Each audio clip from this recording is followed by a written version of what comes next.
in progress. Insya Allah akan menjadi MC dan akan memandu acara kita hingga selesai nanti.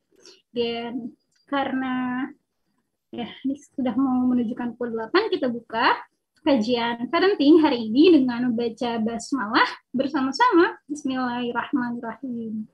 Dan di sini kebanyakan ya, kalau misalkan saya lihat dari form pendaftaran, ini kebanyakan orang-orang yang belum masuk grup Askar Kauni ya, yang pertama kali ikut kajian Askar Kauni dan masih belum tahu mungkin ya Askar Kauni itu apa. Untuk itu, izinkan kami memperkenalkan diri ya lewat video yang insya Allah akan ditayangkan oleh operator. Kepada operator, kami persilakan untuk menayangkan videonya.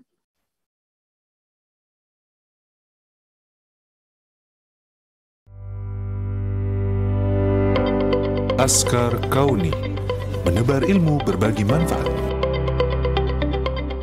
Askar Kauni adalah lembaga non-profit yang bergerak di bidang sosial dan pendidikan, serta berkhidmat dalam mencetak generasi Al-Quran.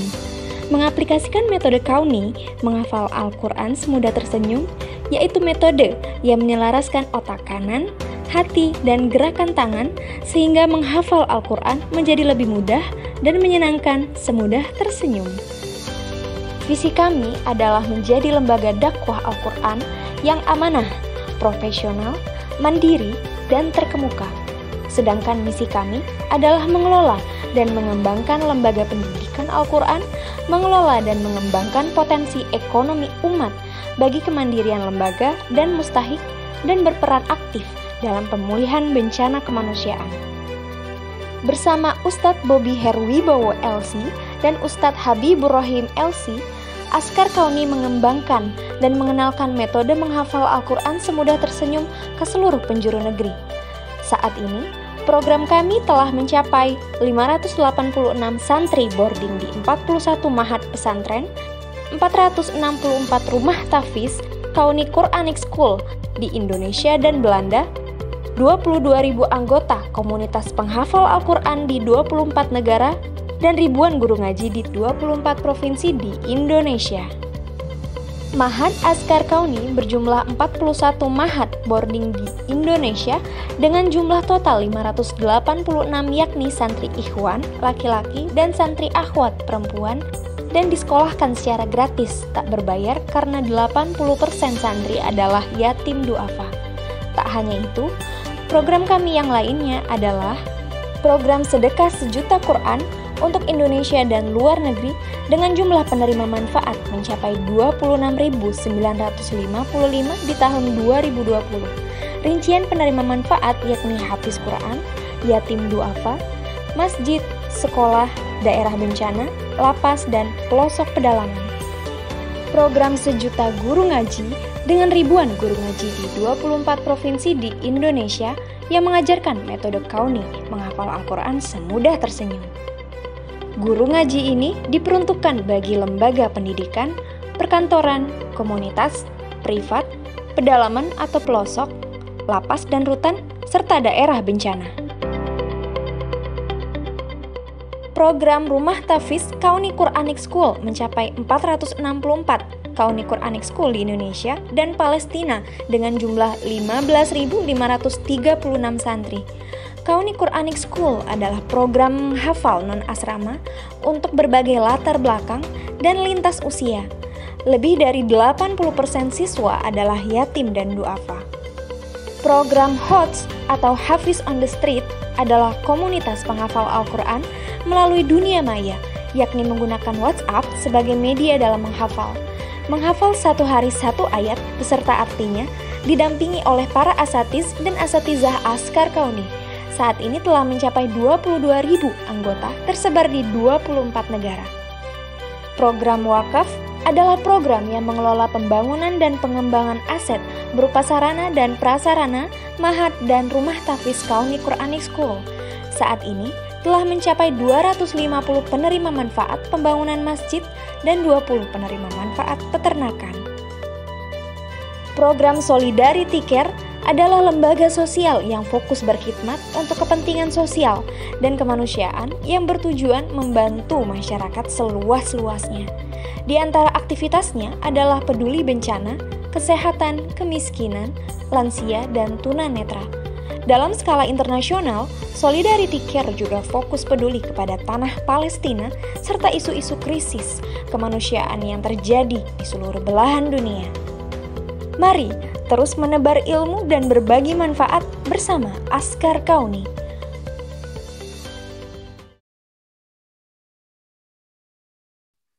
Ya, jadi tadi ya Bunda sudah sama-sama kita lihat bahwa Yayasan Askar Kauni merupakan lembaga sosial yang bergerak di bidang pendidikan dan kemanusiaan. Dan alhamdulillah saat ini Askar Kauni sudah membina lebih dari 40 ma'had tahfiz Quran dengan total ada lebih dari 580 santri. Dan ma'had-ma'had ini tersebar di seluruh Indonesia yang berasal dari anak-anak yatim dan duafa gitu ya. Dan selain itu, kami juga memfokuskan diri untuk mendukung pembelajaran Al-Qur'an. Makanya kami juga rutin mendistribusikan Al-Qur'an ke daerah-daerah pedalaman.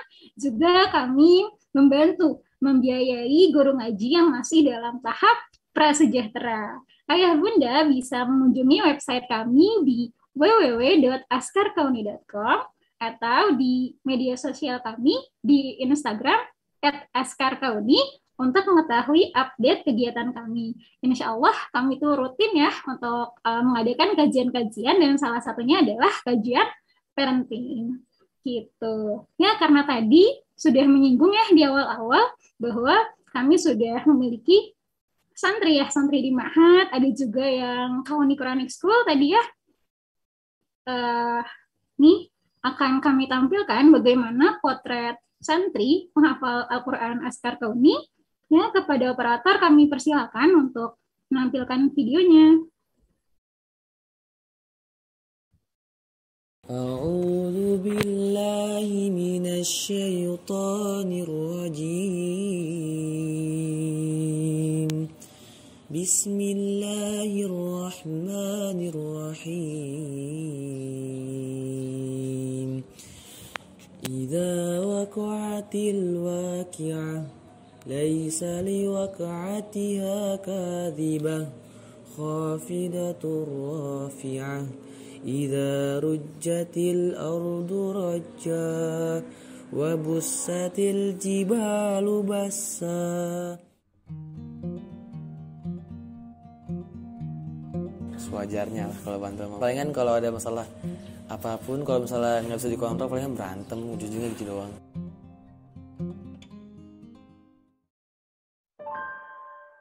Mama.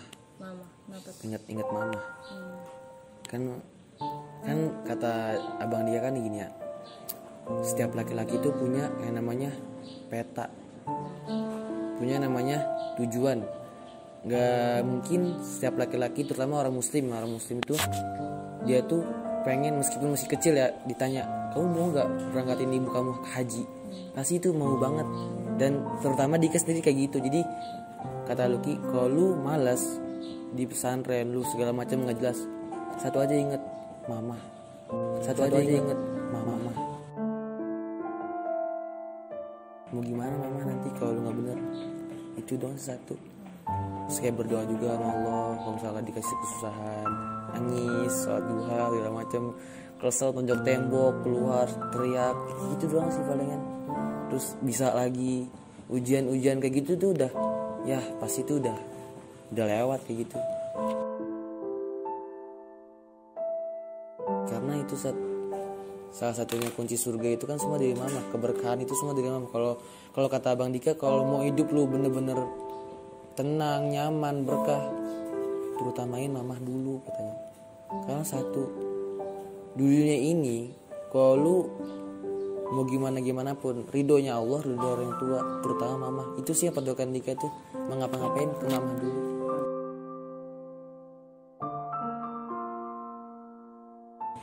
Waktu Dika susah ngafal, Dika mikir Dika punya kesalahan apa sama mama, selama nikah tuh susah ngafal.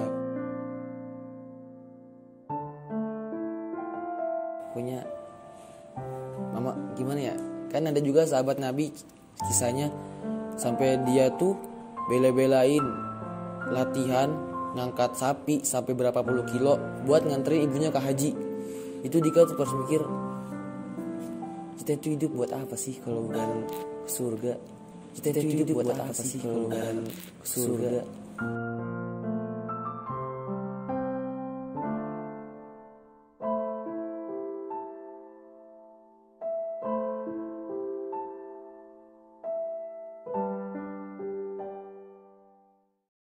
Mak, doain Hana ya.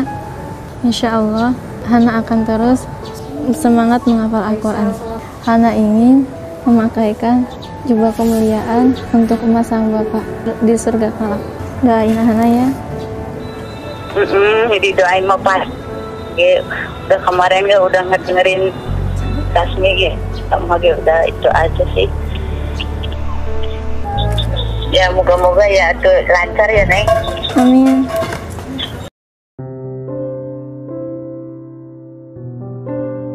Jadi biar Hana ke pesantren tuh perjuangannya ya dari dulu ya ada dari hasrat hati saya gitu sendiri, biar Hana itu ya dipesantrenin ke Askar Kau ini biar bisa ngaji itu ya.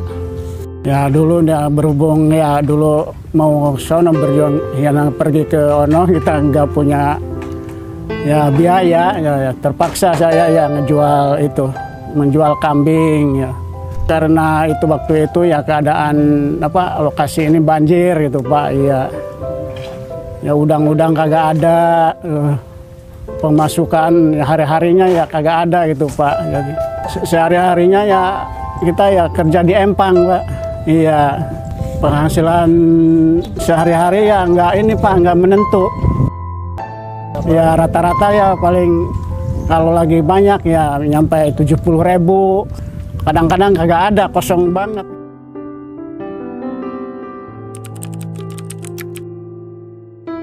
Ya selalu semua anak ya kalau jauh ya orang tua pasti kangen ya. Kalau kelebihan dia tuh orangnya sabar, pendiam, nggak banyak permintaan apa-apa. Ya kalau dia tuh sebenarnya pengen jadi itu desainer gitu sebenarnya. Tapi saya karena pengen jadi tahfidz Quran. Gitu. Saya emang cita-cita dari anak yang pertama, kakaknya tuh pengen saya tuh punya anak tahfidz Quran gitu. Cuman kakaknya tuh ya kandas, nggak tercapai lah gitu. Ya sekarang ada kesempatan buat Hana gitu. Cita-cita saya sebagai orang tua pengen Hana aja yang ngelanjutin. Udah gitu kakaknya kandas, coba Hana lanjutin gitu. Selalu nggak setiap sholat juga, setiap waktu juga selalu berdoa gitu buat Hana supaya ya jadilah tahfidz Quran itu.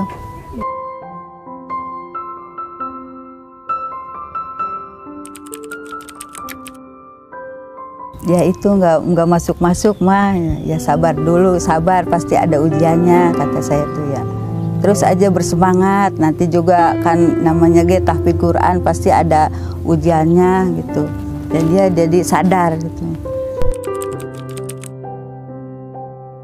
Rasa terharu terhadap anak saya yaitu Hana Fauziah ya. Jadi penurut dia tuh ya, orangnya sekarang tuh ya.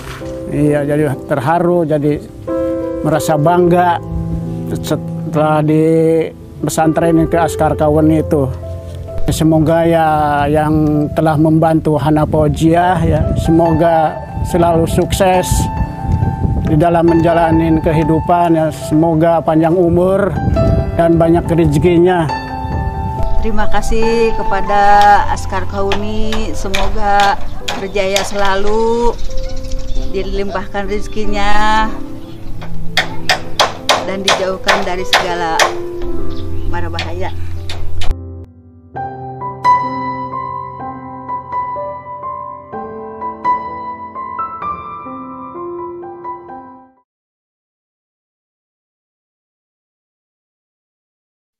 Oke, nah itu Ayah Bunda tadi cuplikan mengenai santri Askar Kauni, dan memang santri penghafal Al-Quran Askar Kauni ini berasal dari yatim dan duafa.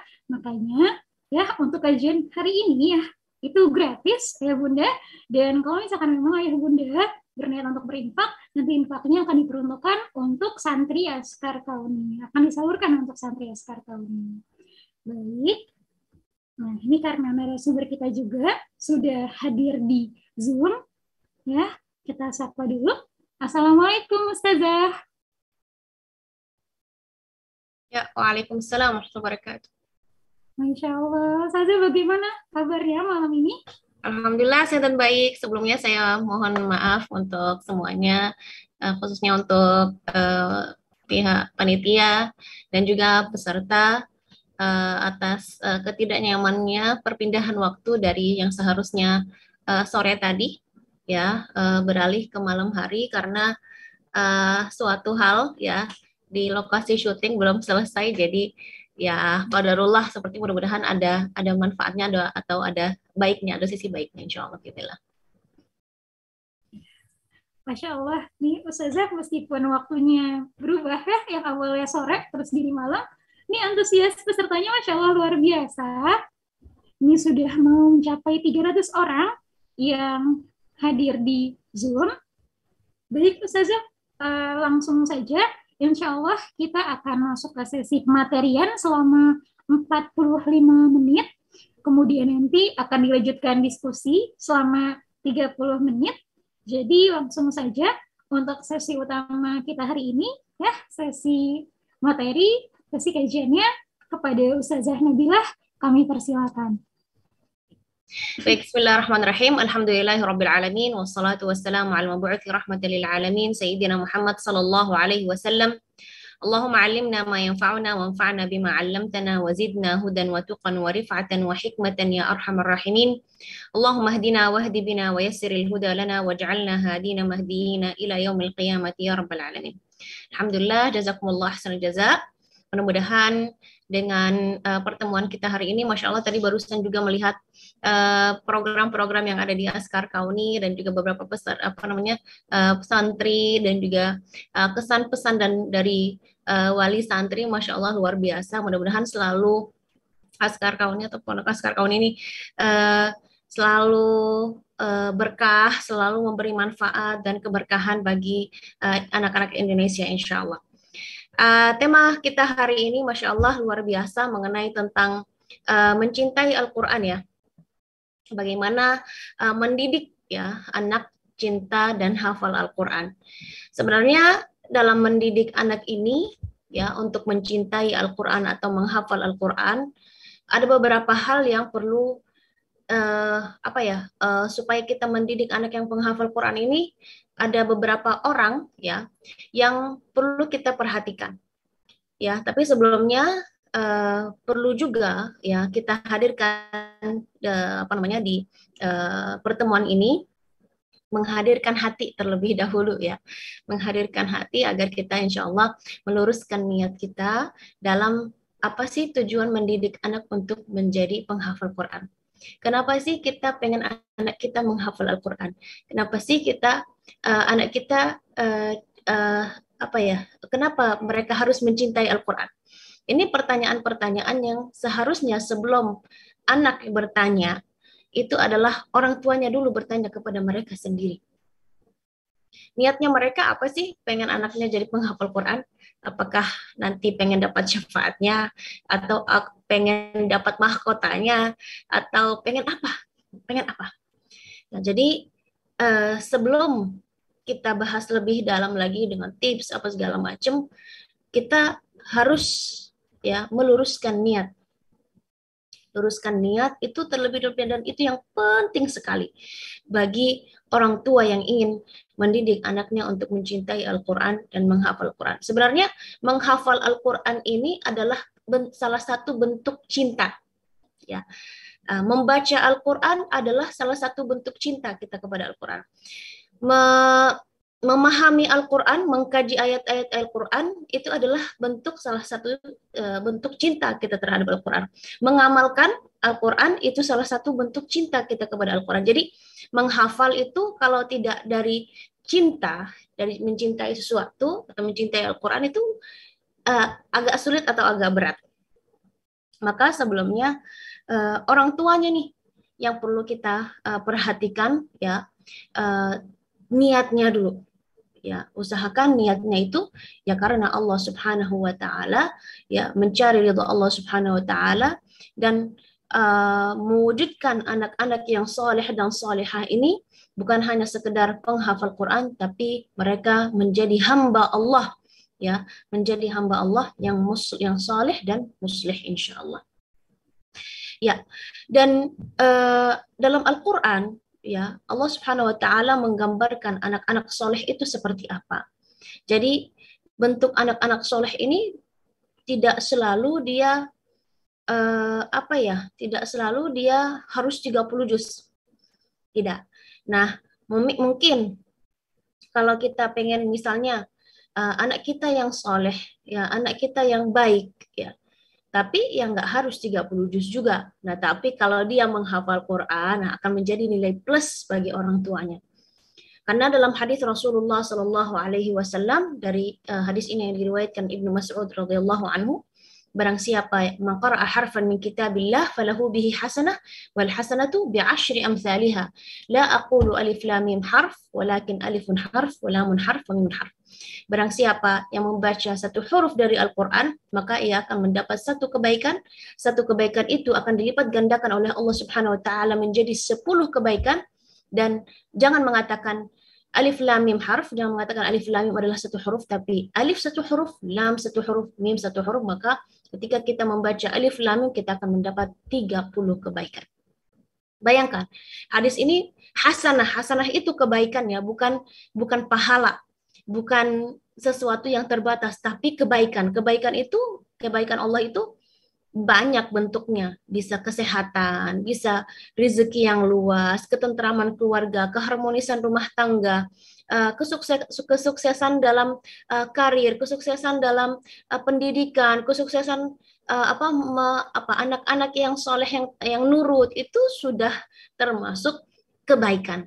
Maka yang pertama yang perlu ditanamkan dalam hati orang tua adalah, yang pertama adalah niat yang baik, niat yang benar-benar tujuannya adalah mencari ridha Allah Subhanahu wa taala. Kalau niatnya nanti di akhirat pengen diberi syafaat karena orang tua sudah ilmunya sedikit, amal ibadahnya juga tidak banyak, maka bisa jadi anak ini adalah anak harapan yang dimana yaitu menjadi penolong nanti di hari kiamat, bisa memasangkan mahkota nanti di surganya Allah Subhanahu wa taala. Itu adalah bonus. Ya. Jadi itu semua adalah bonus. Jadi harapan pertama adalah agar anak-anak ini menjadi hamba Allah yang taat dengan cara yang benar. Ya. Jadi niatnya harus kita luruskan lagi. Karena memang Allah Subhanahu wa taala berfirman dalam Al-Qur'an, "Wa ma khalaqtul jinna wal insa illa liya'budun." Ya, sungguhnya Allah Subhanahu wa taala menciptakan jin dan manusia ini untuk apa? Agar beribadah kepada Allah Subhanahu wa taala. Jadi, ya, kita niatnya dulu, ya, untuk mencari ridha Allah Subhanahu wa taala. Yang kedua, selain niat yang kita sudah tanamkan ini, atau niat yang benar ini, nah tentu niat itu harus diawali dengan action, harus diawali dengan langkah pertama. Nah, langkah pertama agar anak-anak ini mencintai Al-Quran, yang pertama adalah mencari pasangan yang sevisi misi dengan kita. Kita pengen anak-anak kita menjadi penghafal Quran, itu pasangannya usahakan juga yang sevisi misi. Nggak harus hafiz Quran, nggak harus hafiz Quran. Yang penting ada visi misi yang sama. Kenapa? Karena nanti kita akan saling mendorong atau saling memaksimalkan atau saling membantu atau melengkapi kebutuhan anak-anak dari segi ya fasilitas. Kalau misalnya orang tuanya tidak mampu, ya sudah diantarkan aja ke rumah-rumah tahfidz gitu ya. Misalnya nih, kalau orang tuanya sudah penghafal Quran, udah alhamdulillah kita bisa mengajar sendiri. Tapi kalau orang tuanya tidak menghafal Quran, tapi ada visi misi pengen anak-anaknya menjadi anak-anak yang penghafal Quran, tentu itu akan mudah apabila kita sevisi misi. Ya sama, visi misinya sama. Ya, maka nanti sebagai kepala rumah tangga yang ingin mengarahkan anak-anaknya untuk menghafal Quran, otomatis sebelumnya akan memilih istri yang mendukung tujuan ini, yang mendukung hal ini, ataupun sebaliknya istri pun begitu akan memilih suami ya yang tujuannya atau visi misinya yang sama, yaitu sama-sama tujuannya ingin mencetak anak-anak penghafal Al-Quran. Ya contohnya tidak jauh, mungkin teman-teman di sini atau ayah bunda yang di sini bisa melihat anak peserta hafiz, anak-anak hafiz Indonesia hampir banyak ya, mayoritas di antara orang tua itu tidak penghafal Quran. Tapi mereka berhasil. Kenapa? Karena sudah ada niat, sudah ada tekad, walaupun dari awalnya mungkin pasangannya bukan penghafal Quran, walaupun dari kecilnya belum diarahkan untuk menghafal Quran, tapi ada di mana nanti ada kesadaran antara dua pasangan ini ya, yang memang mereka sadar pengen anaknya menjadi penghafal Quran. Dan dia bisa, dia mampu. Makanya alhamdulillah salah satu program yang menjadi program favorit masyarakat Indonesia di bulan Ramadan adalah program Hafiz Indonesia, di mana alhamdulillah efeknya sangat baik sekali. Ya, yang di mana tadinya susah mencari peserta yang 30 juz, sekarang alhamdulillah banyak sekali peserta yang sudah 30 juz dengan mutkin juga. Kenapa? Nah, itu karena wah, ini anaknya bisa menghafal 30 juz, orang tuanya nggak hafal 30 juz, tapi anaknya bisa apa? Nah, jadi itu menjadi action dari orang tua yang mungkin tadi yang saya sampaikan, setelah niat yang benar, pasangan yang sevisi misi itu bisa kompak untuk pengen anaknya menjadi penghafal Al-Quran. Ketiga adalah ketika kita pengen anak-anak kita menghafal Al-Quran atau mencintai Al-Quran, kita dulu harusnya memberi contoh. Kita memberi contoh. Nak, ayo buka Quran, udah ini jamnya tahfiz, jamnya ngaji, yuk ngaji. Emaknya atau bapaknya masih sibuk main HP. Nah, itu tidak bisa. Tidak bisa seperti itu. Karena apa? Karena anak lebih memperhatikan perilaku atau lebih memperhatikan, dia lebih cepat meniru apa yang dia lihat daripada melaksanakan apapun yang dia dengarkan. Ya, makanya jangan heran ketika misalnya emaknya suka ceramah misalnya, ya anaknya tiba-tiba walaupun nggak disuruh gitu ya, pas lagi main misalnya, dia misalnya ceramahin boneka-bonekanya misalnya. Atau misalnya orang tuanya suka ngajar ngaji misalnya, ya tiba-tiba dianya mungkin dalam kamar misalnya, ya dia tiba-tiba ngaji gitu ya. Nah, karena apa? Walaupun kita tidak perintah mereka, tapi mereka meniru apa yang kita lakukan. Kadang-kadang sampai gaya bicara pun, ya coba perhatikan gaya bicara anak-anak kita itu mirip siapa itu? Kalau nggak mirip ibunya, mirip bapaknya, atau mirip yang ditonton. Caranya, gayanya itu pasti anak lebih memperhatikan apa yang dilihat dibanding apa yang didengar. Maka poin ketiga adalah kitalah yang memberi contoh yang baik. Kita ngajak anak kita untuk mengaji, kita juga harus mengaji. Begitu pula dengan perintah-perintah yang lain. Misalnya, yuk sholat di masjid yuk.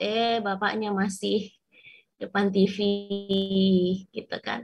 Nah, tidak bisa seperti itu. Jadi kita harus memberi contoh yang baik. Apa contohnya dalam Al-Quran? Ya, memberi contoh yang baik. Nabi Ibrahim alaihissalam. Nabi Ibrahim alaihissalam memberi contoh yang sangat baik buat anaknya Ismail alaihissalam. Bagaimana menjadi hamba Allah yang yang patuh sekali.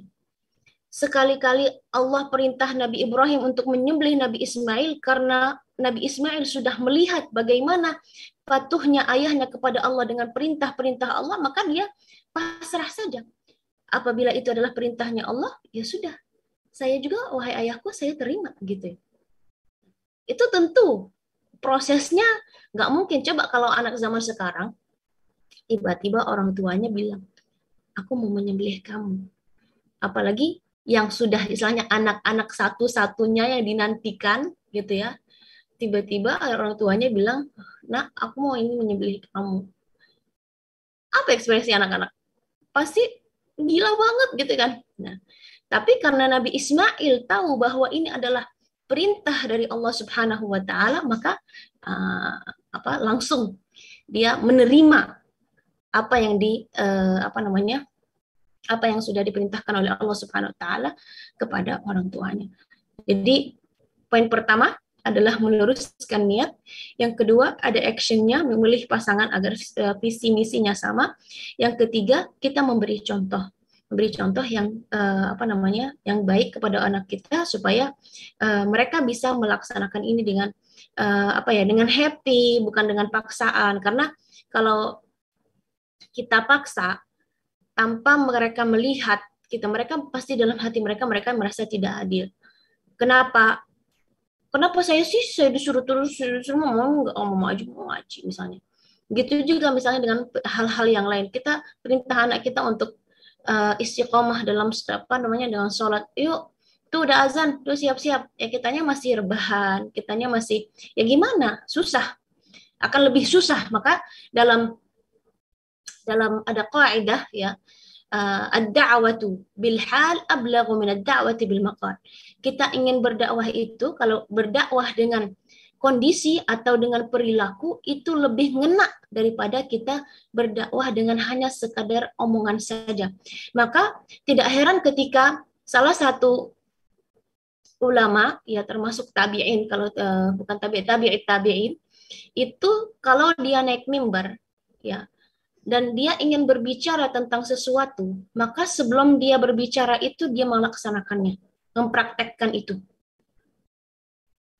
Dan suatu hari, karena apa? Karena dia yakin kalau dia melakukannya, lalu dia merasa efeknya, pasti ketika dia berbicara itu ngenaknya itu beda. Nah, dan juga ketika kita melaksanakan amal-amal yang soleh secara tidak langsung, anak-anak itu akan meniru. Jadi niat yang baik, kedua adalah memilih pasangan yang sevisi misi, atau kalau sudah punya pasangan, bisa coba didiskusikan kembali agar visi misinya sama, bertemu di poin yaitu mendidik anak menjadi penghafal Quran atau mencintai Al-Quran. Ketiga adalah memberi contoh yang baik. Keempat adalah orang tua. Ini tugasnya orang tua adalah memperbanyak ibadah kepada Allah. Maksudnya mempereratkan lagi hubungannya dengan Allah Subhanahu wa taala. Itu sangat ngefek sekali. Luar biasa itu ngefeknya.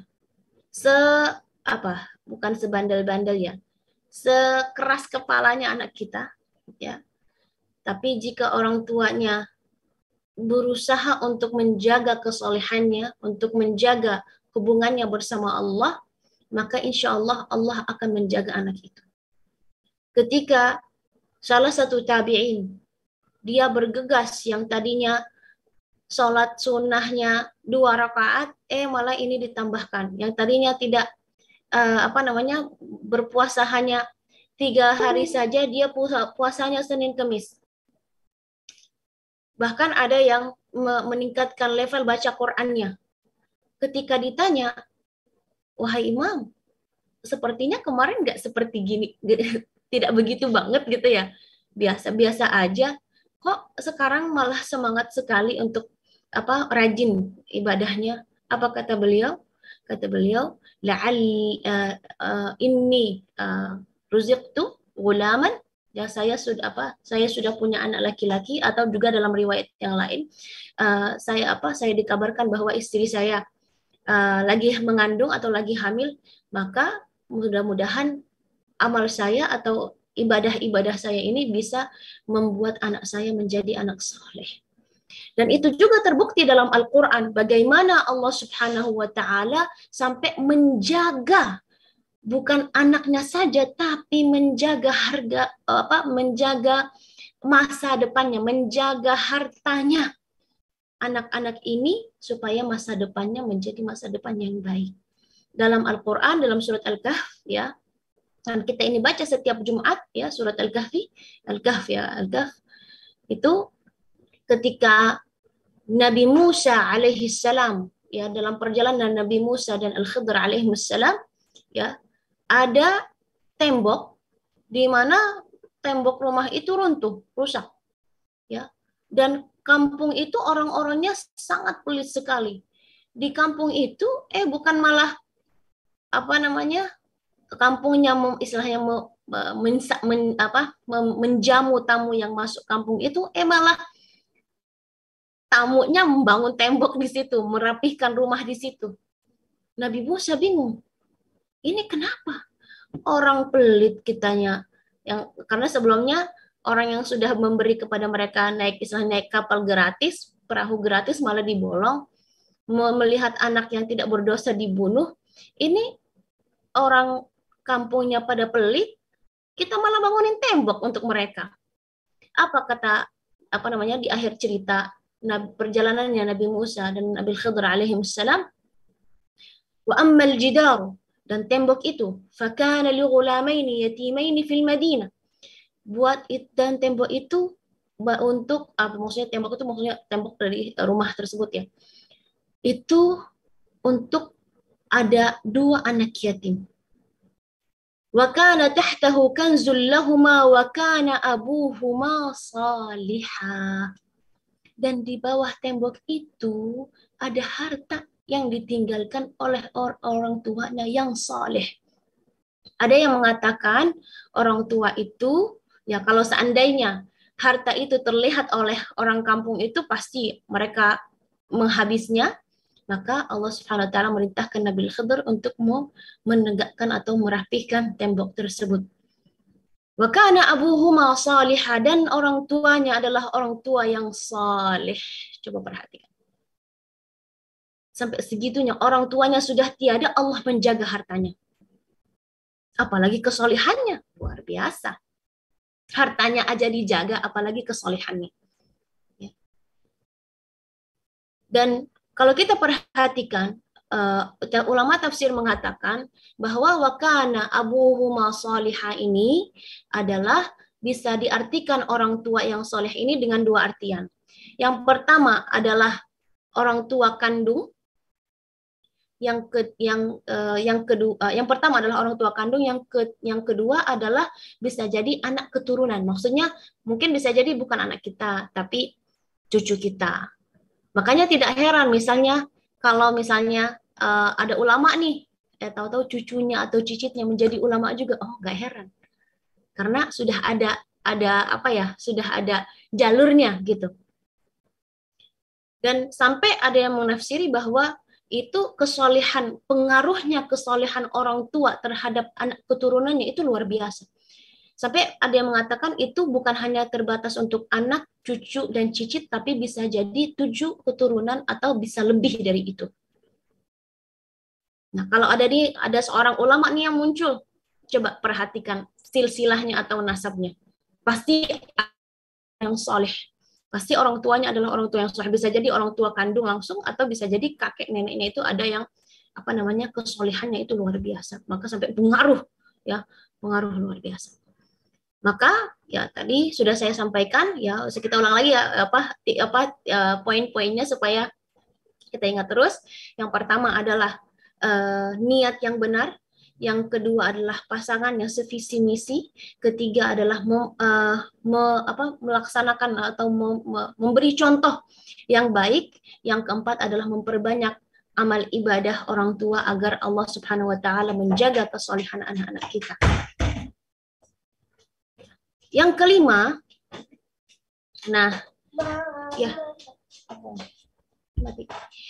yang kelima Yang kelima adalah, udah kebanyakan poinnya ya. Ntar dulu. Oke, sip. Sayang. Yang ini aja, ya, udah mati ya. Boleh yang kecil aja suaranya ya. Ya, baik. Nah, setelah 4 poin ini, ada 1 poin lagi mengenai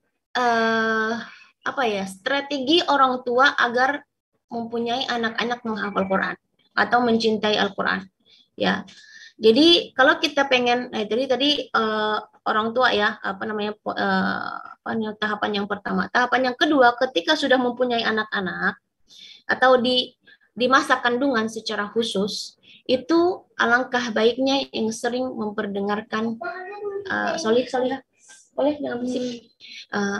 Alangkah baiknya ketika sudah dalam kondisi mengandung, tahu nih udah positif ya, 2 garis ya, bukan yang lain ya, positif hamil maksudnya ya, bukan COVID ya, positif hamil. Maka sejak tahu itu bersemangat ibu dan bapaknya untuk membaca Al-Quran.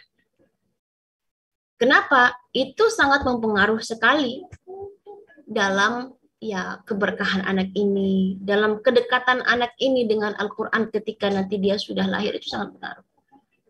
Sangat pengaruh. Jadi kedekatan anak dengan Al-Quran bukan ketika dia sudah lahir, tapi sebelum dia lahir pun, masih dalam kandungan, ataupun sebelum anak keturunan ada pun sudah mendoakan. Allah berilah kepada kami ya anak keturunan yang saleh dan salihah, yang penghafal Al-Quran atau mencintai Al-Quran dan mengamalkan Al-Quran. Jadi Abang, jadi ketika kita pengen anak-anak kita ketika anak kita sudah ada, mereka sudah terbiasa mendengar Al-Quran dalam kandungan, saat dalam kandungan. Kok harus dalam kandungan? Ya, kalau masih masa hamil ya bagus sekali. Bagi ada mungkin di sini ibunda-ibunda yang masih promil atau ibu-ibu masih hamil di sini ya, bumil di sini, alangkah baiknya ketika dalam proses hamil ini atau mengandung ini memperdengarkan murotal. Lebih bagus lagi kalau ibunya yang ngaji atau ayahnya yang ngaji, lalu dia mendengarkan bayinya mendengar Al-Quran. Kenapa? Karena dalam proses perkembangan bayi atau perkembangan janin dalam rahim, pertama yang terbentuk itu atau panca indera pertama yang aktif ya adalah pendengaran. Dan ini dalam Al-Quran Allah sudah jelaskan dalam pertumbuhan janin dalam kandungan itu, bahwa pertama yang panca indera yang yang aktif ya itu adalah pendengaran sebelum penglihatan. Jadi pendengaran dulu. Makanya dari usia 5 bulan, 6 bulan itu sudah apa sayang?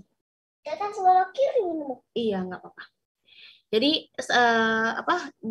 sering mendengar.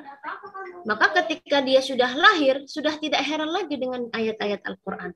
Apalagi kalau dia sudah mulai berbicara, yang keluar adalah ayat-ayat Al-Quran. Allah, indah sekali. Ya. Dan subhanallah ya, luar biasa ya dalam dalam proses mendidik anak ini, kita jangan putus asa sebagai orang tua. Ya, memang prosesnya panjang banget ya. Prosesnya panjang luar biasa ya. Dan butuh sabar yang bukan lagi ekstra sabar. Kenapa? Karena setan pasti pasti tidak senang. Pasti dia marah melihat kita menyiapkan generasi-generasi yang soleh, yang solihah, yang menegakkan agama Allah, yang mencintai Al-Quran, pasti dia nggak suka. Karena apa? Karena Ahlul Quran ini orang-orang yang sangat-sangat mulia. Mulia di dunia dan juga mulia di akhirat apabila mereka mengamalkan Al-Quran. Apalagi dengan di zaman sekarang banyak fitnah-fitnah, banyak isu-isu, banyak aliran-aliran, banyak pemahaman-pemahaman yang sesat. Ya, Al-Quran kalau kita faham, baca, faham, mengamalkan, dan juga mengkaji, dan kita mendakwah dengan Al-Quran, wah luar biasa. Bahkan pemahaman-pemahaman yang yang sudah menjadi dasar banget dalam Al-Quran mengenai hijab misalnya, mengenai mohon maaf transgender misalnya, mengenai juga banyak pemahaman-pemahaman yang LGBT misalnya, itu sudah ada dalam Al-Quran. Ya, pemahaman mungkin sekarang ada child free misalnya, itu dalam Al-Quran sudah dibahas. Maka kalau kita yakin dengan apa isi Al-Quran ini, maka insya Allah generasi yang akan datang menjadi generasi yang bukan hanya sekedar mau menghafal Quran karena ingin memasangkan mahkotanya kepada orang tuanya, tapi ingin memberi manfaat Al-Quran ini, ingin menyadarkan, membuka mata masyarakat, atau setidaknya membuka mata dirinya sendiri untuk lebih faham dengan Al-Quran, lebih menjaga diri ya dengan memahami Al-Quran dari pemahaman-pemahaman yang tidak benar atau yang sesat. Iya saya. Iya. Ya, jadi subhanallah ya. Iya saya. Iya. Ya, jadi subhanallah luar biasa ya. Subhanallah luar biasa. Jadi ketika anak-anak kita masih dalam kandungannya, usahakan yang sering didengarkan adalah Al-Quran. Apalagi kalau sudah lahiran pun, usahakan yang sering didengarkan adalah murattal, ya, agar insya Allah biiznillah ya mereka menjadi anak-anak yang sudah terbiasa mendengar Al-Quran. Dan tidak heran juga ya, misalnya kalau sudah ada jiwa mencintai Al-Quran dan sering mendengar Al-Quran, itu kalau satu hari nggak dengar Al-Quran, mereka pun merasa gelisah.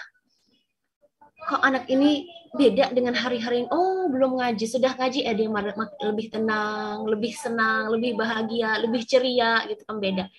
Nah, gitu subhanallah. Nah, habis kita sering mendengarkan ketika mereka bayi, ya ini sharing-sharing ya, maksudnya bukan tidak paten gitu ya, tapi ini kan kita seperti bagi-bagi tips saja. Kadang-kadang mungkin ini saya sudah berusaha, ini kok nggak bisa ya, pasti ada cara-cara yang lain lagi yang insya Allah Allah mengarahkan. Nah, salah satu juga cara adalah ya dari kecil itu sudah mengenalkan huruf hijaiyah, agar mereka membaca. Dan itu kalau contoh realnya ada di mungkin teman-teman di sini atau ayah bunda pernah melihat orang tuanya siapa namanya, Anissa.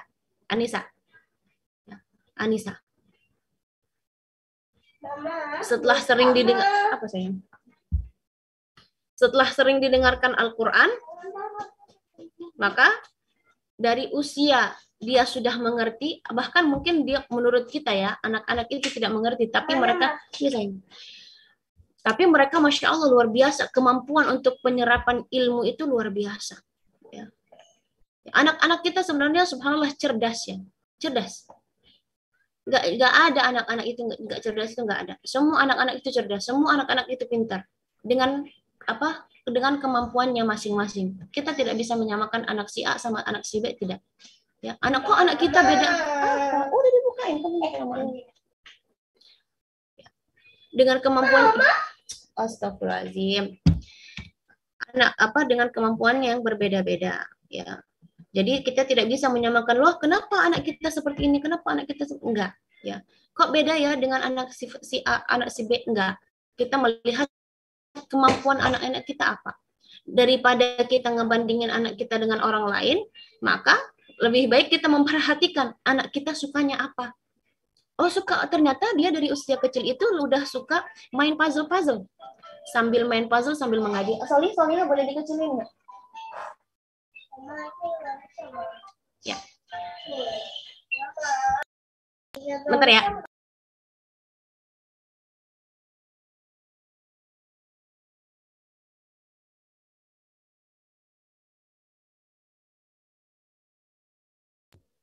Ya.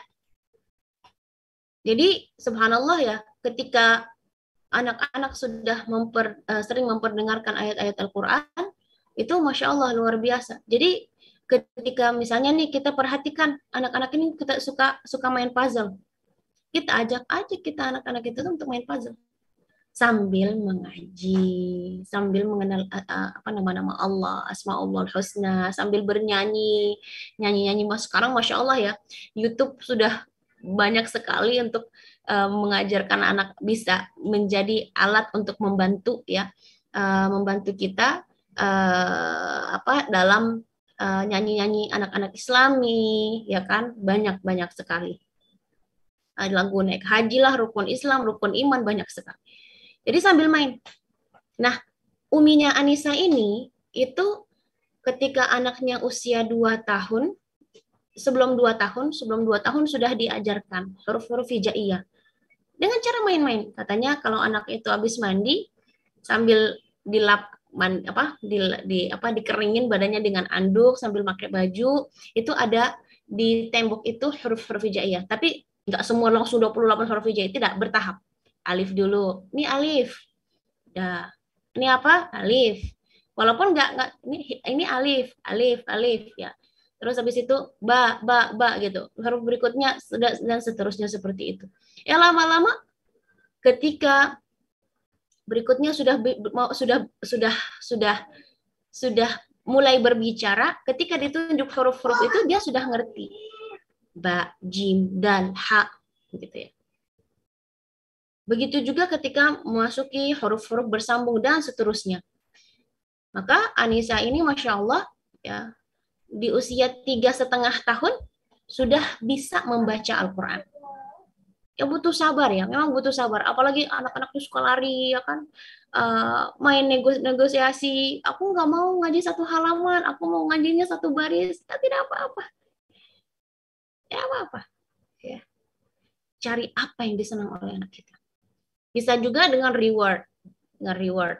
Dengan rewardnya jangan terlalu ideal juga. Rewardnya ya diajak keliling kampung misalnya, diajak keliling komplek misalnya, diajak jajan ke warung, diajak jalan-jalan ke rumah neneknya, itu sudah reward.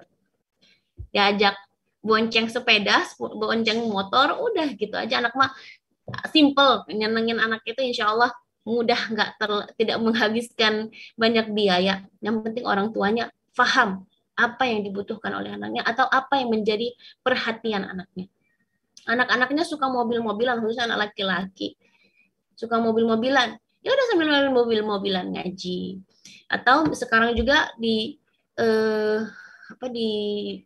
YouTube ya, sudah banyak juga animasi-animasi Quran sebagai mungkin untuk tahap pertama sebagai ya, mengalihkan anak-anak yang candu HP. Ya. Ada juga salah satu peserta hafiz itu anaknya sudah kecanduan HP karena memang orang tuanya dua-duanya bekerja ya saat itu ya. Jadi anaknya kurang diperhatikan ketika main HP terus gitu. Ketika diperhatikan kok kalau diambil HP-nya pada ngamuk ya. Kenapa? Oh, ternyata dia sudah kecanduan HP. Dialihkan sama orang tuanya untuk ya Quran tapi animasi. Supaya efeknya menjadi efek yang lebih bagus ke anaknya. Karena kadang-kadang ya apa yang ditonton, seperti saya sampaikan tadi ya, anak itu lebih memperhatikan apa yang dia lihat dibanding apa yang dia dengar. Jadi dari segi akhlak kadang-kadang kok bicaranya berbeda, padahal misalnya jarang keluar. Oh, itu pasti apa yang dia lihat di layar kaca itu yang mempengaruhinya. Tahap berikutnya setelah mengenal huruf-huruf hijaiyah ya, mungkin juga sebelum atau sambil mengenal huruf-huruf hijaiyah itu sambil juga sudah mengajarkan beberapa surah-surah pendek, mulai dari surat Al-Fatihah. Kenapa surat Al-Fatihah? Supaya kan surat Al-Fatihah adalah surah yang dimana sering kita baca, khususnya ketika sholat, menjadi rukun ya, rukun sholat. Apabila kita bacaan surat Al-Fatihah tidak benar, maka sholat kita tidak benar ya. Nah, maka di situ kita pertama adalah mengajarkan anak-anak surat Al-Fatihah. Usahakan ya. Kalau bisa orang tuanya sendiri, usahakan untuk bisa mengajarkan minimal Ya, kalau tidak bisa 30 juz, tidak bisa juz 30, minimal surat Al-Fatihah. Minimal surat Al-Fatihah. Ya, karena itu satu-satunya surah yang akan sering dibaca oleh anak, dan insya Allah bismillah ya, kalau yang membaca saja Al-Quran mendapat 10 kebaikan dalam satu huruf, apalagi yang mengajarnya, pahalanya akan mengalir. Nah, selain anak yang saleh, maka insya Allah juga ada amal jariah yang juga yang berterus-terusan mengalir pahalanya kepada orang tua.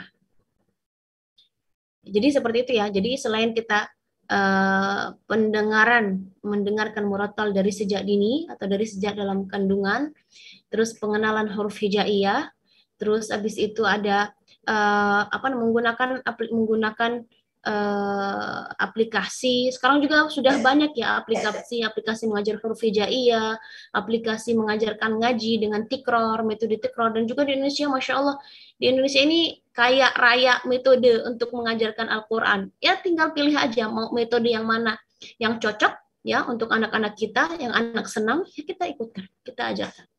Ya. Dan insya Allah, apalagi kalau anak cepat bosan gimana?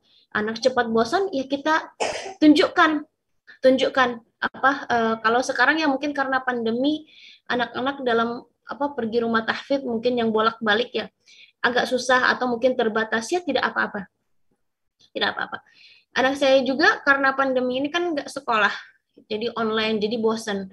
Ketika ada peluang, wah ini ada bisa sekolahnya sudah membuka walaupun 2 jam satu hari, ya nggak apa-apa. Yang penting anak-anak bisa semangat ketika melihat temannya, kamu udah hafal berapa surah, atau misalnya ketika setoran dia lancar atau dia nggak kurang lancar, lihat temannya lancar, pasti dia bilang, aku pengen seperti dia, pengen lancar gitu kan. Jadi ada interaksi dengan teman-teman. Jadi lingkungan di sini sangat penting ya. Kalau kita lingkungan tidak mendukung, maka kita ciptakan lingkungan di rumah. Nah, lagi kalau lingkungan tidak mendukung, misalnya tetangga malah suka ajak anak kita main-main dari pagi sampai sore misalnya. Ada jam-jam tertentu buat bermain, ya tentu kita harus memperbolehkan anak-anak kita untuk bergaul dengan dengan masyarakat atau dengan bermain dengan teman-temannya agar bersosialnya dengan baik. Dan juga ada waktunya dia untuk mengaji atau menghafal atau beraktivitas akademis atau sekolah atau mengaji gitu ya. Jadi ada waktu-waktu yang tertentu. Dan lingkungan itu penting sekali ya, apalagi yang dimana di daerah-daerah minoritas. Ya, saya ingat salah satu orang tua yang dimana ya di kompleknya itu mungkin dia termasuk rumah yang satu-satu ngaji gitu ya. Karena tidak ada rumah tahfidz, tidak ada guru ngaji, apalagi susah sekali mungkin di kampung yang berbeda atau di daerah yang jauh untuk susah untuk ngantar jemput anaknya, terlalu jauh soalnya. Maka ya sudah, orang tua dengan keterbatasannya ya sambil orang tuanya juga sambil belajar juga ya, dia mengajarkan anak-anaknya. Subhanallah, luar biasa. Dan pasti kalau kita sebagai orang tua sudah ada niat, maka insya Allah Allah akan memudahkan, sangat memudahkan. Tapi tentu dengan banyak ujian-ujian, dan itu Allah menunjukkan kamu benar-benar nih pengen anak-anak menghafal Quran. Kadang-kadang orang tua itu nanti dibilang apa, udah mundur gitu kan. Jadi diuji dulu orang tuanya agar insya Allah menjadi diuji bener nggak gitu, menguji niatnya seperti itu, luar biasa. Dan salah satu faktor yang membuat anak kita malas, ya terkadang sistem atau cara ya yang kita gunakan itu membosankan.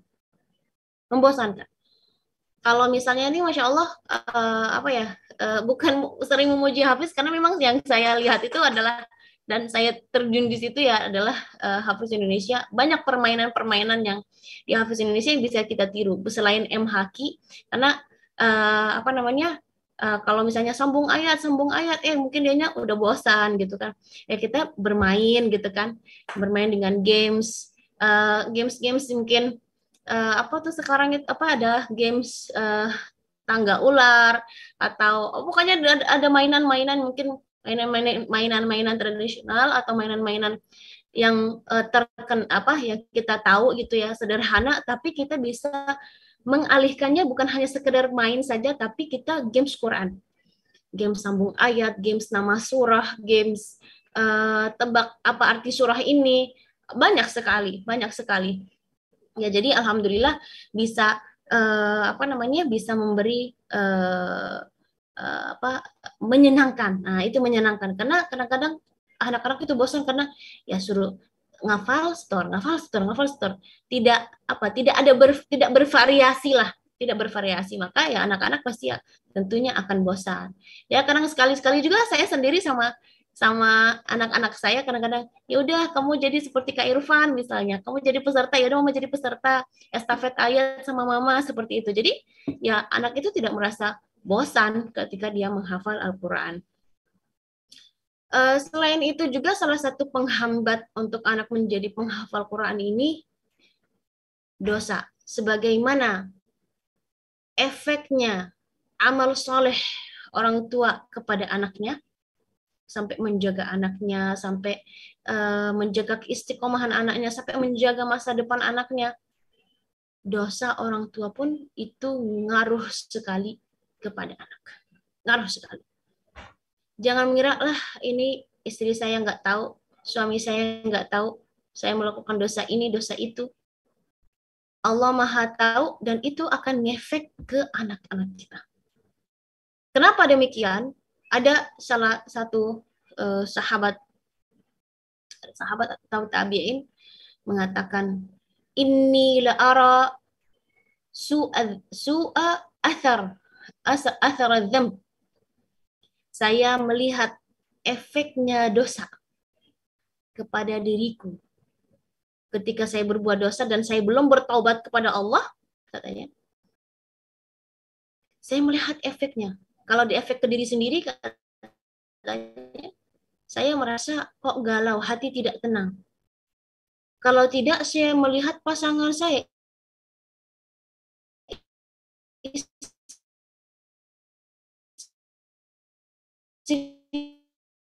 katanya, kok sering ngomel, yang biasanya tidak ngomel, kok ngomel gitu kan.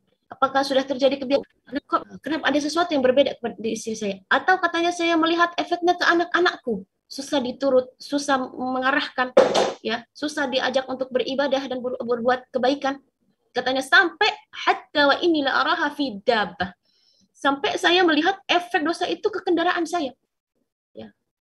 Kalau dulu kan kendaraannya bukan mobil ya, kendaraannya onta dan onta, bukan keledai, ya. Itu katanya sampai kalau disuruh kuda itu jalan, itu nggak jalan. Apa ini? Oh, ini sepertinya ada dosa. Kadang-kadang dosa yang sengaja atau dosa disengaja, apalagi harus kita segera bertaubat dan bergegas taubat dan istighfar minta ampun dari Allah Subhanahu wa taala. Apalagi yang kita tidak tahu. Lebih banyak yang kita tidak tahu dibanding yang kita tahu. Mudah-mudahan kita selalu minta ampunan dari Allah Subhanahu wa taala agar mengampuni dosa-dosa kita, karena itu efeknya luar biasa kepada anak keturunan kita. Ya.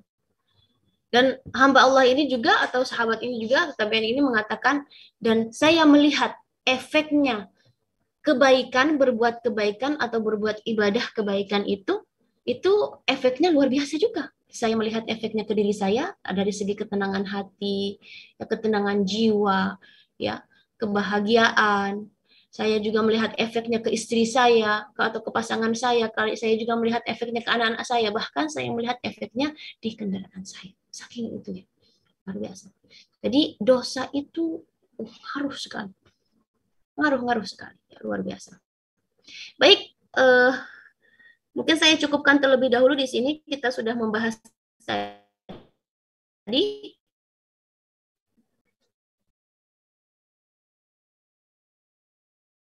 Yang kita sudah bahas adalah kedua adalah pasangan yang sevisi misi. Ketiga adalah memberi contoh yang baik kepada anak-anak. Yang keempat adalah memberi memperbanyak amal-amal soleh. Dalam proses mengajar anak-anak mengenal Al-Quran atau mencintai Al-Quran, yaitu berawal dengan memperdengarkan Al-Quran, terus mulai juga habis itu memperlihatkan atau mengajarkan huruf-huruf hijaiyah sambil talqin atau sambil talaqi musyafahah, menghafal surah-surah pendek, sambil itu juga mengenal bukan mengenal menghafal Al-Quran atau mencintai Al-Quran dengan bervariasi, bukan dengan hanya dengan satu cara saja, tapi bervariasi agar anak-anak tidak bosan. Yang terakhir kita bahas tentang sebenarnya banyak ya poin-poin yang saya ingin sampaikan, tapi karena waktu yang terbatas ya. Yang terakhir adalah penghambat anak-anak supaya mereka terlambat dalam proses menghafal Qur'annya ataupun menjadi halangan antara mereka anak-anak dengan mencintai Al-Quran atau menghafal Quran. Di antaranya adalah dosa orang tua dan juga lingkungan yang tidak baik itu sangat mengaruh kepada anak-anak kita ya, subhanallah. Baik, sebenarnya poin-poinnya banyak sekali. Kalau kita bahas lebih detail lagi, maka akan muncul banyak lagi anak-anak cabangnya. Ya, mungkin Kak Nabila atau saya akan menekan di bagian terakhir ini adalah pentingnya doa ya. Doa. Sehebat-hebatnya orang tua, secanggih-canggihnya alat yang kita fasilitasi buat untuk anak-anak kita. Sehebat-hebatnya guru yang membimbing anak-anak kita, kalau itu tidak diiringi dengan doa orang tua, maka akan kurang empuk gitu ya, hasilnya kurang maksimal. Maka selalu doakan anak-anak kita, mudah-mudahan anak-anak kita menjadi anak-anak yang saleh, yang salihah, yang menjadi manfaat untuk Islam dan menjadi penegak agamanya Allah Subhanahu wa taala. Baik, Kak moderator, mungkin saya cukupkan dulu untuk sesi materinya. Insya Allah kita akan memperkayakan lagi materi kita dengan sesi tanya jawab. Oke, baik, Masya Allah. Ustazah ini benar-benar berdaging banget, materinya nggak kerasa ya, udah lebih dari 40 menit. Baik, ini juga sudah banyak pertanyaan yang masuk. Ustazah, ini kita mulai dari peserta yang bertanya lewat kolom chat. Nah, bagi peserta yang mau bertanya langsung, bisa raise hand ya, nanti insya Allah akan dipersilakan oleh MC untuk langsung mengajukan pertanyaannya kepada Ustazah Nabila. Ini untuk pertanyaan pertama dari Al-Batul dari Jakarta. Bismillah, Ustazah Nabila, semoga senantiasa dalam perlindungan Allah. Ustazah, mohon izin bertanya, bagaimana dengan orang tua yang berkompeten membimbing hafalan, namun terkendala dengan kesibukan, baik sibuk ngajar sana-sini maupun kesibukan urusan sehari-hari. Mohon arahan dan nasihatnya, Ustazah. Ya, baik. Sebenarnya anak kita itu kita tidak bisa mengawasi mereka 24 jam. Kita harus memberi kepada mereka waktu yang dimana mereka harus bermain sendiri. Maksudnya anak-anak juga kalau nempel terus sama orang tuanya juga tuh kan nggak mungkin. Ada waktu dia pengen main sendiri, berimajinasi. Nggak mungkin dia ada waktu berimajinasi dengan orang tuanya. Misalnya dia menghayal bahwa dia menjadi singa dalam hutan, ini orang tuanya jadi gajahnya atau kudanya dia, ya ada kayak gitu. Tapi tidak mungkin itu 24 jam seperti itu. Ya. Nah, maka di sini pentingnya untuk mengatur waktu. Pentingnya mengatur waktu. Kalau misalnya nih orang tuanya mengajar, tidak punya waktu untuk membimbing anak sendiri, maka diserahkan anak-anaknya kepada lembaga-lembaga atau rumah-rumah tahfidz yang terpercaya agar mereka membimbing anak-anaknya. Tapi tidak lepas dari itu tetap harus ada kerjasama ya antara orang tua dan juga guru-guru di lembaga tersebut atau yayasan tersebut. Seperti misalnya ini Masya Allah di sini di Askar Kauni, ya kan? Orang tuanya sibuk misalnya mencari nafkah, ibunya juga sibuk mencari mungkin mengurus adik-adiknya. Anak ini tidak terurus, anak yang misalnya anak pertama atau yang kedua ini. maka dititipkan ke pesantren. Anak ini diikutkan ke misalnya daurah. Mungkin di Askar Kauni sini juga ada banyak program-program untuk misalnya untuk anak-anak dan lain sebagainya. Itu bisa kita serahkan. Ya, ya banyak juga kalau kita perhatikan anak-anak anak-anak yang sukses menghafal Quran bukan harus dibimbing oleh orang tuanya langsung, tidak. Tapi ya ada kerjasama. Mungkin di rumah ada mutabaahnya, ada perhatian orang tuanya. Kamu sudah murojaah belum? Kamu sudah hafal belum? Sini, Mama lihat buku mutabaah kamu apa, guru kamu komentar hari ini apa. Oh, ternyata guru kamu bilang kamu kurang murojaah. Yuk, sekarang kita murojaah dulu ya. Nah, jadi nggak harus 24 jam kita mengawasi anak kita, mengajar anak itu bukan seperti itu. Kalau kita pengen mengajar anak-anak menghafal Quran, kita tetap memberi kepada mereka kebebasan dalam pengawasan kita kalau kita tidak membimbing sendiri. Tapi kalau misalnya kita bimbing sendiri bagus, kalau kita tidak bisa kita serahkan mereka kepada lembaga-lembaga atau rumah tahfidz yang terpercaya untuk bisa membimbing anak kita. Itu begitu juga Kak Nabila dulu seperti itu ya. Orang tua Kak Nabila ini bukan penghafal Quran, tapi alhamdulillah sudah punya visi dari dulu pengen anaknya menjadi penghafal Quran gitu. Jadi ketika mulai itu kan belajar huruf hijaiyah sama papa, terus juga menghafal juz 30 sudah dibimbing sama papa juga, dan yang papa talqin dan kami setoran sama papa, sama mama kita murojaah.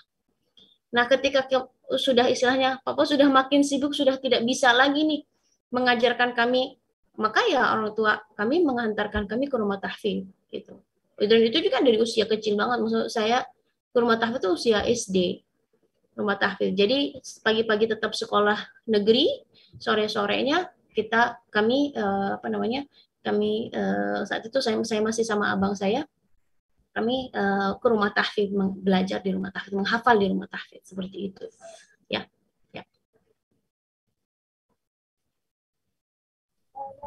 Jadi kita satu lagi dulu ya pertanyaan lewat kolom chatnya, nanti habis itu kita beralih ke peserta yang ingin bertanya langsung.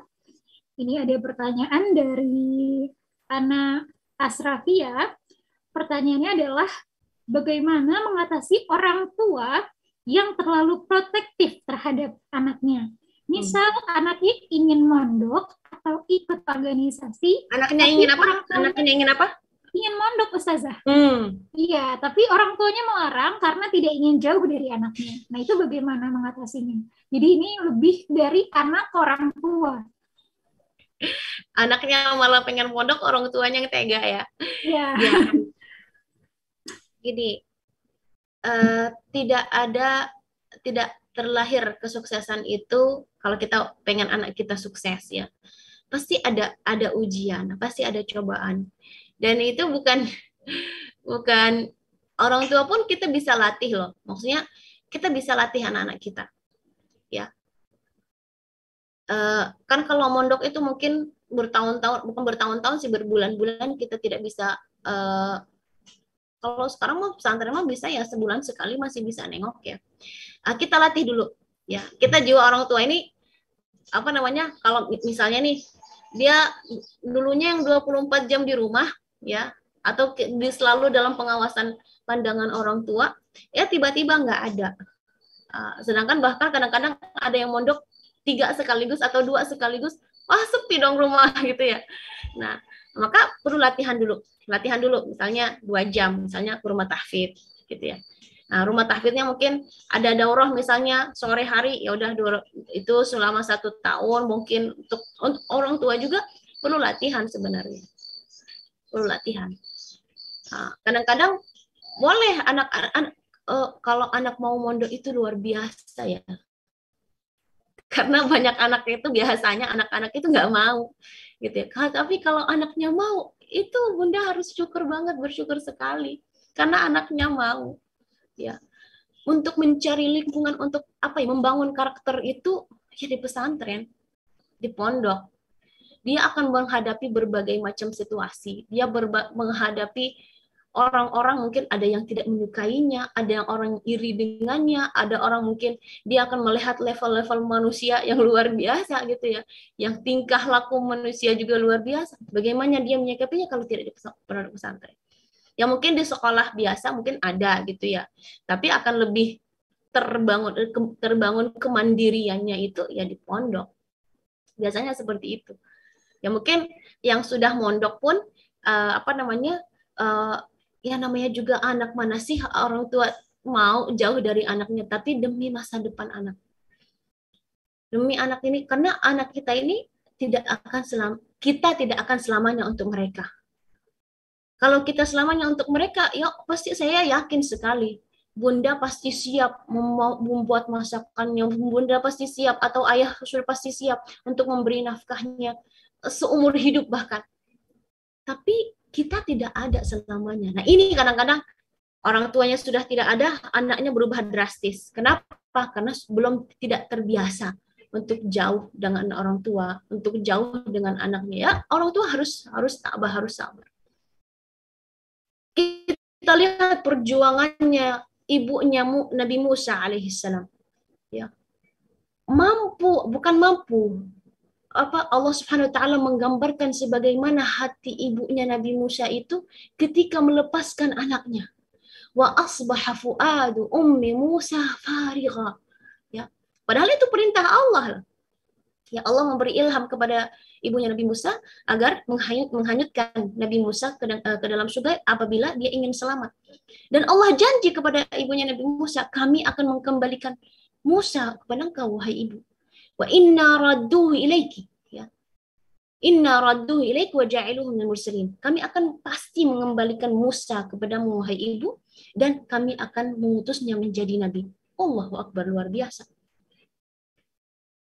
Dan Allah menggambarkan bagaimana hati ibunya Nabi Musa itu ketika melepaskannya. Farigha. Tahu nggak apa farigha itu?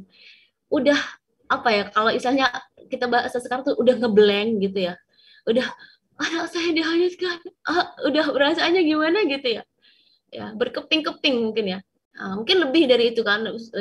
Tapi ini kan kalau misalnya kalau di pondok itu kan masih tahu, masih kita melihatnya, misalnya minta tolong sama guru, di foto ini anaknya lagi kegiatan apa gitu kan, masih bisa lah kita mengontrol, melihat anak-anak kita lagi jadwal seharinya seperti apa. Karena nanti ketika di rumah harus sevisi misi sama pondok, jangan ketika di pondok puasa Senin Kemis, pas di rumah nggak ada puasa Senin Kemis. Itu yang kadang-kadang merusak, bukan membangun, merusak anak-anak ketika pulang dari pondok. Bukan hafalannya makin kuat, murajaahnya makin baik, malah banyak yang lupanya karena orang tuanya kasihin gadget, tidak mengatur waktu. Makanya harus orang tua itu ya berkorban. Dan makin besarnya korbannya orang tua, makin juga besarnya imbalannya di sisi Allah Subhanahu wa taala. Allah tahu kok berpisah dengan anak itu tidak yang mudah. Tapi karena tujuan kita memondokkan anak apa? Bukan karena, anaknya mondok, anaknya bisa mengaji. Bukan. Tujuannya apa? Karena kita tahu diri kita ini nggak mampu mendidik anak menjadi anak yang baik. Pasti banyak kekurangannya. Maka ya kita titipkan ke pondok agar Agar insya Allah anak-anak kita ini menjadi anak-anak yang lebih baik dari kita. Lebih baik dari segi agamanya, lebih baik mengenal Allah, lebih baik mencintai Rasulullah, lebih baik dalam baca Al-Qur'annya, lebih baik mengenal agamanya, dan banyak hal-hal yang bisa manfaat-manfaatnya kita bisa dapat dari memondok anak-anak kita. Mungkin kebanyakan ya, jawabnya panjang. Satu cerita ya dari suami saya ya. Iya. Qadarullah, ibu suami saya ini Masya Allah luar biasa perjuangannya. Beliau memiliki, kalau hidup semua, suami saya itu 8 bersaudara. Ya. Qadarullah yang hidup cuma suami saya saja. Kakak-kakaknya meninggal karena beliau yang kelima, adik-adiknya juga meninggal. Di mana saat itu mondok itu sesuatu yang sangat jarang sekali. Ya, misalnya karena di kampung ya. Jadi mondok itu apa gitu ya? Masa sampai ketika beliau SMP karena SD-nya sekolah biasa, di SMP SMA di pondok. Ketika awalnya itu luar biasa itu. Sampai dikucilkan sama keluarga sendiri. Wah, punya anak satu-satunya dibuang di pesantren. Gitu.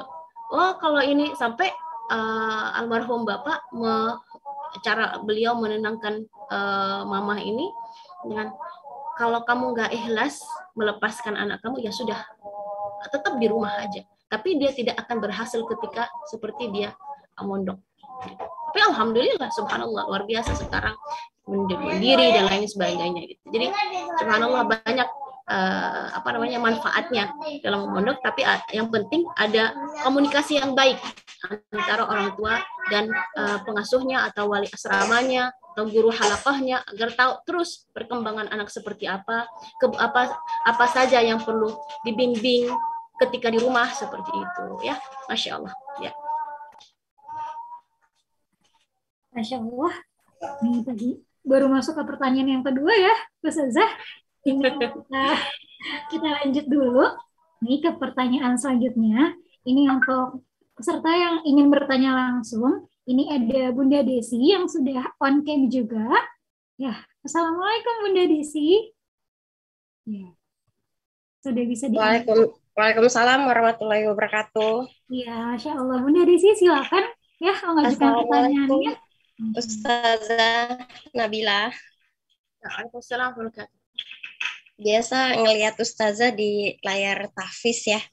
Saya dari awal nyimak kajian Ustazah sama anak saya yang ini. Anak saya ada 2 Ustazah laki-laki. Yang pertama umur 8 tahun, yang kedua umur 5 tahun. 5 poin yang Ustazah sebutkan tadi tuh dia dengar, dia catat, dia simak. Terus dia bertanya. Ya. Aku mau nanya nih. Dia aja langsung, adeknya yang bertanya nih. Coba mau nanya apa, Dek? Nabila. Gimana caranya biar hafal dengan hati yang senang tanpa paksaan? Ya, adek sudah mulai menghafal Quran nggak? Sudah Ustazah, jawab Bang. Sudah. Menghafal Qurannya karena dipaksa sama mamahnya ya? Pertama iya Ustazah, karena saya pun juga menghafal ya. Kan saya juga contohkan, saya juga ada astoran juga. Tapi tuh kadang ada rasa kayaknya gimana ya? Kayak dia bosen, kayak dia ngerasa gimana Bang? Tanya sama Ustazah. Coba ini Kak Nabila yang di Hafiz Indonesia. Jadi adek kalau ngafal itu bosan ya? Kayak takut dimarahin mama gitu loh. Gitu loh Kak. Dari 5 tahun tuh udah saya niatin mau masuk Hafiz Indonesia gitu kan ya. Terus kalau ada lomba hafalan juz 30 saya ikutkan. Lagi kayak gini tuh dia bersemangat kan. Coba tanya gimana caranya. Tanya sama Kak Nabila. Kayak malu dia ya, nggak apa-apa.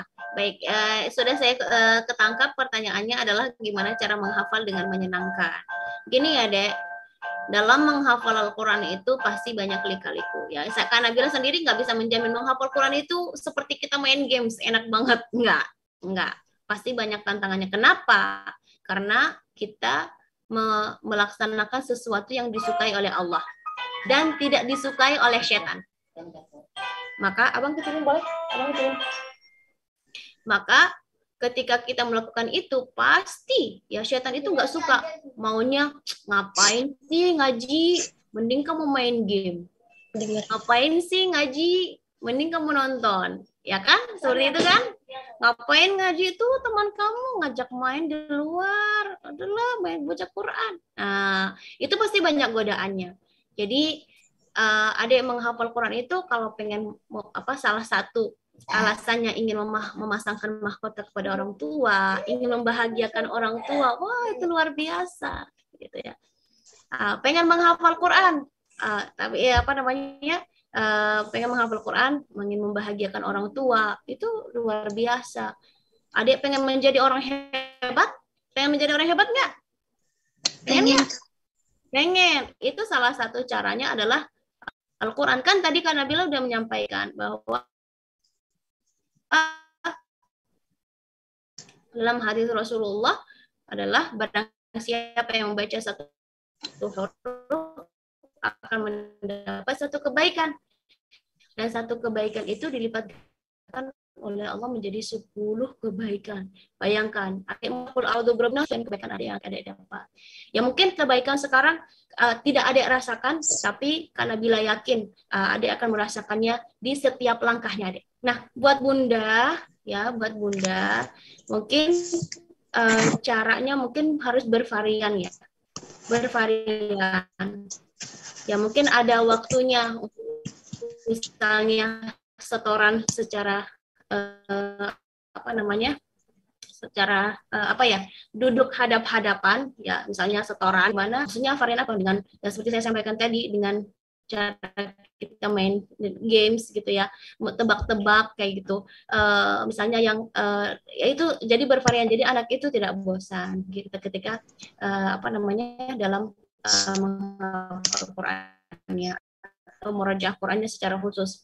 Dengan cara Bunda mendaftarkan anak-anaknya untuk ikut MHQ atau ikut MTQ, itu bagus. Supaya apa? Dia termotivasi. Oh, dia melihat temannya menghafal Quran seusianya, mampu misalnya menghafal 5 juz, sedangkan dia sendiri menghafal juz 30 atau baru 2 juz saja. Itu akan meningkatkan semangatnya dalam proses menghafal Quran. Dan butuh lagi banyak banyak motivasi-motivasi yang lain. Insya Allah mungkin kalau misalnya diputar terus kisah-kisah ya anak-anak hafiz Indonesia, insya Allah Ananda sangat insya Allah bangkit lagi semangatnya ya ketika dalam proses murojaah atau proses menghafal Al-Quran. Bismillah. Baik Kak Nabila. Terima kasih ya Kak Nabila. Ya, sama-sama. Terima kasih Kak. Ya, sama-sama. Terima kasih. Nama adanya siapa? Altan. Nama abang? Muhammad Abias Al-Hafiz, biasa dipanggil Hafiz. Hafiz Kak. Oh, Hafiz. Udah namanya Hafiz, insya Allah lah. Itu doa namanya adalah doa yang terbaik ya. Al-Hafiz, Amin insya Allah. Kak, amin. Mohon doanya ya Kak. Ya, baik. Baik, Kak Yani, silakan.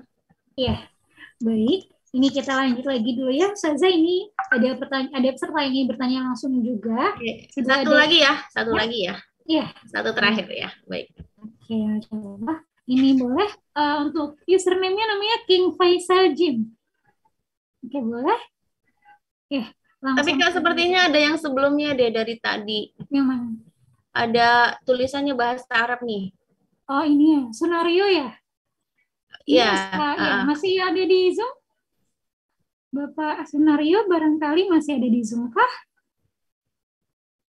Oke, kalau tidak ada berarti kita beralih yang Iya, kita alihkan ke yang soalnya sepertinya dari tadi. Oh, udah oke dianya cabut. Oke, baik.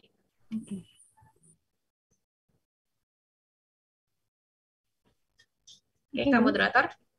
Ya, ini karena sepertinya Bapak Sunario belum siap, jadi ya untuk ini ada King Faisal Jim nama Zoom-nya.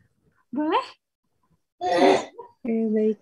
Assalamualaikum warahmatullahi wabarakatuh. Waalaikumsalam warahmatullahi wabarakatuh. Baik, Ustazah, saya mau bertanya untuk manajemen murojaah anak balita ya. Usia sekarang 4,5 tahun. Hafalannya udah berapa? Sudah lagi juz kelima ini.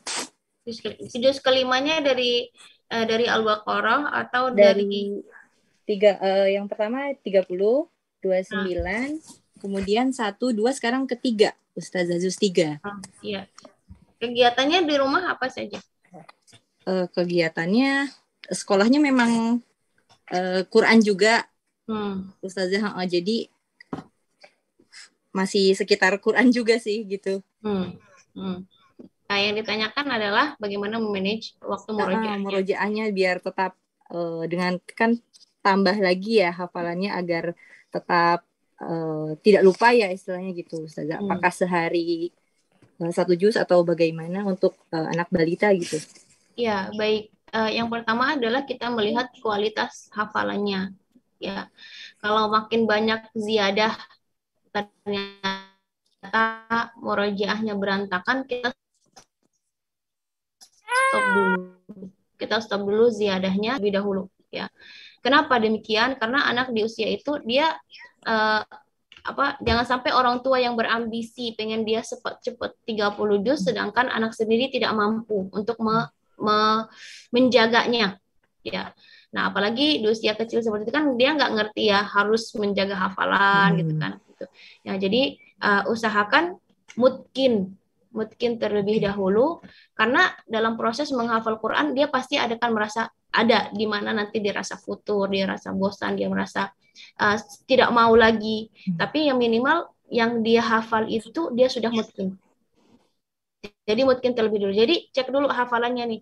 Nah, kalau misalnya di juz 30, juz 29, juz 30 sudah lancar nih. Juz 29 ternyata dia belum lancar. Stop dulu ziyadahnya. Maksimalkan dulu murajaahnya atau mungkin hafalannya yang ada, baru kita ada ziyadah.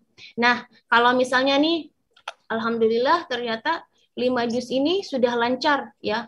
Ketika ditanya dari sambung ayat dari mana saja dia mampu untuk melanjutkan dengan baik, walaupun dengan beberapa ayat berikutnya dia mampu. Kita ziyadah, tapi juga ziyadahnya jangan terlalu drastis. Misalnya 1 halaman gitu, sedangkan misalnya awalnya 1 ayat, enggak. Jadi bertahap, ziyadahnya bertahap, murojaahnya pun kita lebih diperkuatkan lagi. Kalau misalnya bacaannya masih perlu diperhatikan, ditambah juga selain ziyadah yang sedikit-sedikit tadi, selain murojaah, kita memperbaiki pelafalan. Misalnya contoh huruf-huruf yang jelas saja, saya mengatakan huruf-huruf yang juga jelas, bukan huruf-huruf yang ditenggorokan. Misalnya huruf fa, misalnya huruf fa-nya masih belum benar, kita jangan biarin. Takutnya nanti ini menjadi kebiasaan. Ya, membenarkan itu jangan semua huruf sekaligus, tapi misalnya huruf fa terlebih dahulu. Kita lihat nih prosesnya. Apakah ketika dia, karena kadang-kadang anak-anak itu ketika di ayat-ayat yang baru dia bisa mempraktekkannya di ayat-ayat yang lama karena dulu ketika menghafalnya Pak bacanya. Ya ternyata alam tara kaifa fa'ala rabbuka itu masih gitu, sedangkan kita sudah belajar makhraj harful fa. Nah, jadi itu pun juga perlu diperhatikan. Jadi apalagi masih anak-anak kecil ini jangan sampai kita keburu ya penting 30 juz, yang penting 30 juz tapi bacaannya kurang baik. Ya. Karena itu nanti ketika dia sudah menghafal 30 juz itu untuk memperbaikinya sulit sekali. Sulit. Jadi selain kita memperhatikan murajaahnya atau manajemen waktu murajaahnya dan ziyadahnya, perlu diperhatikan juga bacaannya. Selain itu juga akhlaknya. Kadang-kadang karena dia merasa saya hafal Quran, jadi ada rasa sedikit sombong gitu sama teman-temannya gitu ya. Itu jangan sampai ya. Itu kita harus tanam kembali, kita harus tawadu, kita makin tinggi harus lebih tawadu seperti itu gitu ya. Jadi banyak hal ya, apalagi soalnya sayang sekali kalau di usia ini kita fokuskan ke hafalan saja. Memang hafalan itu menjadi modal bagus. Tapi kalau tidak diiringi dengan kita menjaga hafalannya yang baik dan juga beserta akhlaknya yang baik, rugi sekali. Takutnya susah nanti ketika sudah banyak hafalannya, nanti kan tugasnya akan menjadi lebih banyak lagi untuk menjaganya. Nah, sedangkan kalau dia masih baru 5 juz, ya kita fokuskan ke 5 juz, nambahnya setiap tahun 5 juz itu sudah bagus. Kalau kemampuan hafalannya bisa lebih, tapi perhatikan, ya seperti saya sampaikan tadi, bacaannya juga harus benar. Gitu ya. Baik Ustazah. Ya, syukran, jazakallah khair. Baik, Mas Azza ini sebenarnya masih banyak yang mau bertanya, ya. Tapi mungkin waktunya ya Ustazah ya. Sudah 9:30. Sudah 9:30. Iya, kalau kayak gini biasanya memang suka banyak banget yang bertanya, membludak, tapi ya karena waktu kita terbatas, jadi tidak semua pertanyaan bisa dijawab. Baik Ustazah, terima kasih Ustazah. Boleh terakhir sebelum nanti akan ada foto bersama, boleh kasih closing statement-nya dulu Ustazah. Oke, baik. Bismillahirrahmanirrahim. Anak-anak kita adalah penerus agamanya Allah Subhanahu wa Ta'ala. Ingat, kita sebagai orang tua, anak-anak ini adalah hanya titipan dari Allah. Kita tidak akan selama ada untuk mereka, dan mereka pun tidak selama bersama kita. Mereka pasti akan berkembang, ya, mereka bertumbuh dan mereka akan mempunyai kehidupan masing-masing. Maka kita sebagai orang tua usahakan semampu kita, semaksimal kita untuk bagaimana mendidik dan mengarahkan anak-anak kita agar mereka mencintai Al-Quran dan mencintai Allah Subhanahu wa Ta'ala, agar mereka menjadi hamba Allah yang saleh dan salihah. Ingat, Allah Subhanahu wa Ta'ala dalam Al-Quran mengatakan bahwa seorang yang beriman itu ketika masuk surga, dia tidak masuk surga sendiri. Ya. Jannatu adni yadkhulunaha wa man salaha min abaihim wa azwajihim wa dhurriyyatihim wal malaikatu yadkhuluna alaihim min kulli bab. Orang-orang beriman itu tidak masuk surga sendiri.